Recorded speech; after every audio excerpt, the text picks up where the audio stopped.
Hello साथीहरू सम्पूर्णलाई नमस्कार।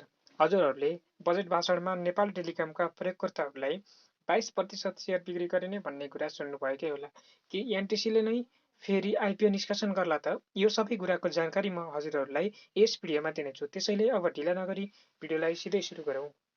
Always do it on my own, so I gotta get through it. And the only thing I know is to love what I'm. Budget भाषणको 428 number बुँदामा के लेखेको छ भन्दा नेपाल दूरसञ्चार कम्पनीको स्वामित्व र प्रतिफलमा सेवा गराएको पहुँच विस्तार गर्न कम्पनीका मोबाइल, ल्यान्डलाइन र इन्टरनेट सेवा उपभोक्ता गर्ने प्राकृतिक व्यक्तिलाई कम्पनीको 22% सेयर विनिवेश गरिनेछ।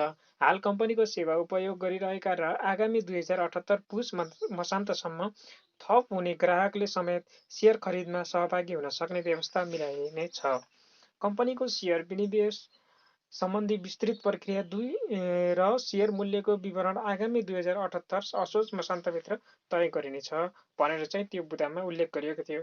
एनटिसीमा सबैभन्दा बढी लगानी नेपाल सरकारको रहेको छ, जसमध्ये नेपाल सरकारको 91.5%, जनरल पब्लिकहरूको चाहिँ 4.44% र इम्प्लोइको चाहिँ 4.04% र त्यस्तै म्युचुअल फन्डको 0.03% गरी टोटल 100% सेयर चाहिँ बाँडिएको थियो।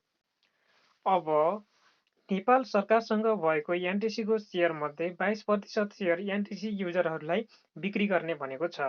यहाँ ध्यान दिनुपर्ने कुरा के छ भने सेयर कम्पनीले बिक्री गर्न लागेको होइन। नेपाल सरकारले आफूसँग भएको 91.5% सेयरबाट 22% सेयर एनटिसी युजरहरूको लागि बिक्री गर्ने भनेको छ। त्यो 428 नम्बर बुँदामा के उल्लेख गरेको छ भने कम्पनीको सेयर विनिवेश सम्बन्धी प्रक्रिया र सेयर मूल्यको विवरण 2078 असोज मसान्तभित्र तय हुनेछ। अहिले एनटिसीको सेकेन्डरी मार्केटमा कारोबार भइरहेको छ। अहिले एनटिसीको टोटल सेयर चाहिँ 15 करोड किता रहेको छ र जसमध्ये गभर्मेन्टसँग 13 करोड 72,50,000 किता रहेको छ। त्यस सेयरमध्ये 22% सेयर 3 करोड 1,95,000 किता चाहिँ सर्वसाधारणको लागि चाहिँ विनिवेश गर्ने भनेको छ। त्यसैले अब अर्को नोटिस ननिकालेसम्म नेपाल सरकारसँग भएको सेयर सेकेन्डरी मार्केटमा कारोबार हुँदैन।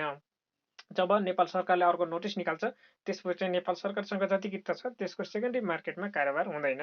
अहिले कारोबार हुने भनेको अहिले चाहिँ टोटल 1 करोड 27,50,000 किता मात्र कारोबार हुने हो।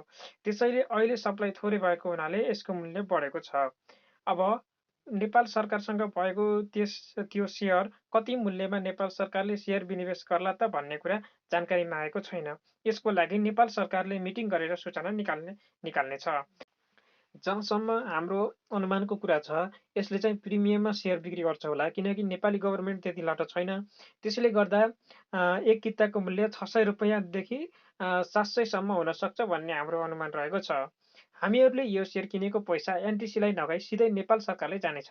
त्यसैले यो सेयर विनिवेश भइसकेपछि यसले एनटिसी कम्पनीको नेटवर्थ, इपिएस र रिजर्भमा कुनै पनि प्रभाव पार्दैन। अब यो विनिवेश सेयर कसले पाउँछन् भन्ने कुरा म हजुरहरूलाई बताउनेछु। यो सेयर यदि तपाईँहरूले चाहिँ एनटिसी युजर हुनुहुन्छ भने यो सेयर किन्न पाउनुहुनेछ। अनि यो चाहिँ कहिलेसम्म किन्न पाउनुहुन्छ त भन्दाखेरि यो सेयर बाई गर्न तपाईँहरू 2078 पुस मसान्तसम्म एनटिसीको युजर हुनुपर्नेछ। भिडियो अन्तिमसम्म हेर्नुभएकोमा धन्यवाद। तपाईँलाई यो भिडियो कस्तो लाग्यो कमेन्ट बक्समा आफ्नो प्रतिक्रिया दिनुहोला। यदि तपाईँहरू हाम्रो च्यानलमा नयाँ हुनुहुन्छ अथवा हाम्रो च्यानललाई सब्स्क्राइब गर्नुभएको छैन भने च्यानललाई सब्स्क्राइब गरिदिनुहोला र छेउमा रहेको बेल आइकन क्लिक गरी अलमा सिलेक्ट गर्नुहोला, जसले गर्दा भिडियो अपलोड हुने बित्तिकै तपाईँले नोटिफिकेसन पाउनुहुनेछ।